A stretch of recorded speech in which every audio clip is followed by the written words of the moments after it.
Hi, thanks for coming back and joining us today at BRMC's Healthy Connections. Jan Halligan, registered dietitian, is going to give us some tips on eating better in the new year. Please help us out. We've all probably overindulged. Speaking for myself, I know I certainly have during the holidays. So what can you share with us today, Jan, that will help us with our eating habits? Well, with the guilt of the new year, The because guilt of the new year. I love it. we all make our promises after the first of the year, I'm going to lose that weight. So then we watch our TVs carefully, and they say you can lose 30 pounds in 30 days. Just look at these lovely slim models and follow our diet. It'll cost you maybe $90 a month or something like that to follow our diet. And the problem is with those fad diets is that they promise the world, but they don't have to deliver. Sure. Who are they accountable to? No one. They may offer you supplements because it's going to take supplements for this amazing weight loss. And those supplements you're going to buy from them, so you're going to pay them more money. Sure. These supplements are not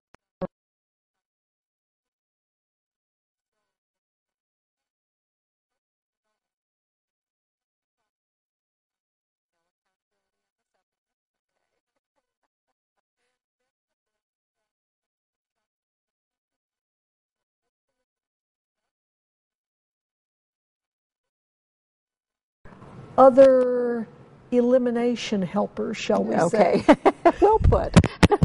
Try to keep it clean. So the fad diets are not the way to go. And oftentimes they say just avoid those bad foods, and they will have a list of what the bad foods are. But what they're really doing is limiting your calories too much. Many of them are somewhere between 200 to 500 calories a day is all you get. Oh, my goodness. Which is not safe. You're not getting the nutrients your body needs to run well. On a weight loss diet for women, and we get less calories than men, of course, because we're smaller and smaller muscle masses, 1,200 calories is the least you should go. So these severe weight loss diets are not good at all. Are not good for you. Not good at all. Okay, good to know. I knew of the 1,200 calories a day, but I didn't realize that that was the recommended to keep you physically safe. Yes. Okay. Otherwise, you're not going to get the vitamins and minerals that you need. There is no way. So, what I do recommend. Yeah, I see you brought some things with you today. Oh, yes. And Here, I'll I'll put hold this that. over. Thank you. All right, this is our usual dinner plate. And you'll see it's pretty good size. Sure. And we pile that dinner plate up. Oftentimes we put a lot of carb foods on there, like large amounts of potatoes and pasta and the bread. Yeah. All the good stuff. Yeah. And then throw on lots of fat. Okay. When we pile this plate up, we're going to clean this plate because we're all good people. There's someone starving someplace in the world. That's right. So we're going to clean this plate up. Yep. Okay, that means we're going to take in too many calories, because if we should be taking in somewhere between 1,200 and 1,500 calories a day, this is the size plate we need. Oh my goodness. Oh my Yes. goodness. And then when we have this plate, approximately half of it should be full of low-carb vegetables, low-calorie vegetables. These are our carrots, our green beans, our broccoli, our cauliflower. Okay. Where do peas fall in? Peas fall in this little 1/4 of the plate. Okay. So you can put the peas you want on here, and obviously you're going to put in at most half a cup, and they're going to start rolling off the plate. So you get half a cup of those, or it could be half a cup of potato, or it could be half a cup of rice. And then you get your piece of meat. This 1/4 of the plate is meat. Okay. But this is not breaded and fried meat. Alrighty. Baked or broiled. So that catfish that I love, I just sort of put under, well, it's fish. Right, and it is fish. You just peel off all that bad stuff. All right, so with half of this plate, the veggies, 1/4 of it being some kind of starch, and if you really have to have bread, you put the bread there in place of. Okay. You have your meat here. On the side, you get half a cup of fruit. Okay. And you also have a cup of low-fat milk if you want it. All right. Now, 3 times a day, you're eating around 1,200 calories. Oh, all right. So easy to do. But here, yeah, that's you're kind of the overdoing. size I'm doing at home. So, And it takes a while to get used to eating off of this plate. Yeah. But we eat with our eyes first. And when we see a full plate, we clean a full plate. We see this plate, we clean it, and after it's cleaned, we say, oh, okay. And if you're really hungry, after you finish the food on your plate, you eat some more of these low-carb veggies. Okay, more of the low carb. If you are a fast eater, as some of us are, we like to gobble down our food. I know that I am. It's something, I think it comes from being in the healthcare industry for so many years. That's right. That you never knew where the next area that you had to give your direct attention to quickly, so you kind of gulped your meals down while you had the chance. So. And I do that in food service too. So what you can do to slow down is you can make yourself once a week a nice big pot of broth soup. Okay, so you've got broth, and then you put a lot of low-carb veggies in there, lots of spices, and you eat a bowl of that before you start your meal. Ah, and what is the reasoning behind that? It takes approximately 20 minutes for the signals to get from your stomach that you've had enough to eat to go up to the brain to say, okay, we're full now, slow down. So you start your meal out, you start eating, and you can't eat that bowl of broth with the veggies in it that quickly, and then you switch over to this, and you're going to be full by the time you're What done. a great idea. What Easy a great and idea. good, and especially in the wintertime.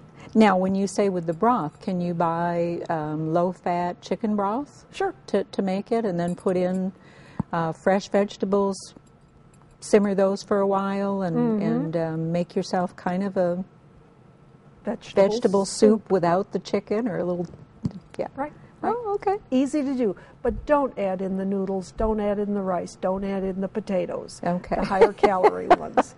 In mine, I start throwing in my veggies. I'll put in my carrots early. I may put in a few turnips. I start throwing in the green beans, the broccoli, the Brussels sprouts, all the good stuff in All life. the good stuff, okay. For some of us, I'm thinking, okay, so I was doing okay till you get to the Brussels sprouts. Oh, well, there's something for everyone. I'll eat your portion of those. Now, this is interesting, too. I noticed that you do have a starch, though. And, Yes. And I know some of the fad diets are like, don't eat anything that's white. Right. So that would take away all of your starchy items, all of your breads, all of your pastas. And, of course, you're saying that, no, our body needs those. We need to have something well-balanced and to keep us going. It probably gives us a lot of energy, doesn't it, during the day? The carbs, which is the starch, which in this case is the noodles. It could be the white potatoes. They do give quick energy. Now, if you're concerned about taking in enough fiber, because that's the difference between the white vegetables and, say, the more fibrous ones. Okay. Okay. You could eat the potato with the skin. Okay. Or One of my favorites. You could go ahead and have the sweet potatoes. Because the meat of the sweet potatoes have more fiber than the white potatoes do. Okay. You could eat brown rice instead of white rice. And you can go ahead and have the whole wheat, whole grain bread instead of the white. Okay, so better choices. All right. And I noticed today, too, that you brought with us here. Let me take these, put them over here for us. Can everyone see that? I want to make sure that we've got... Okay, make sure that they saw Half of the plate is veggies. half is veggies, 1/4. Is that about 2 ounces? Yes. Okay, about 2 ounces of grilled, Yes. baked. Okay. And that's 2 ounces after it's cooked. After it's cooked. So it starts out okay. larger. Okay, all right. And then here, your pasta or bread, one or the potato. other, not Yes, both. not both. Like a lot of us are used to doing.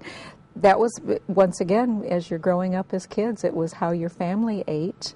And we would have something, I don't think we would have had half vegetables at my house. It would have been, the meat would have been half of the plate. The potato would have been most of the other half, maybe a little salad on the side or one vegetable on the side. But and of course the potato had everything on it that you can imagine, the butter, the sour cream, and anything else you could possibly think of. Maybe. Little gravy, yeah. Yep. And that was fine back then.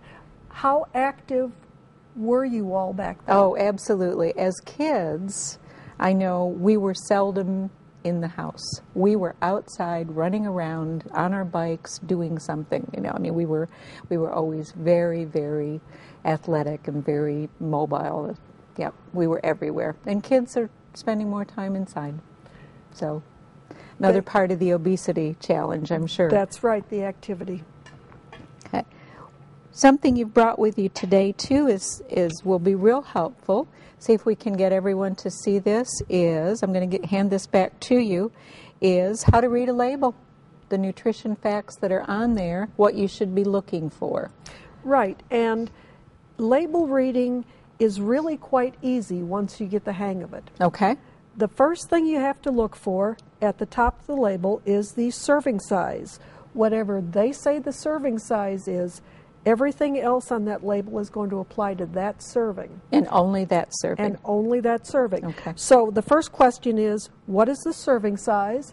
The second question you should ask yourself is, how much of it are you going to eat? Oh, Jan, please hold that thought. We need to take a short break, then we'll be right back. And I know I'm in trouble already. I think I missed that portion of it. So stay with us. We'll be right back. And I do.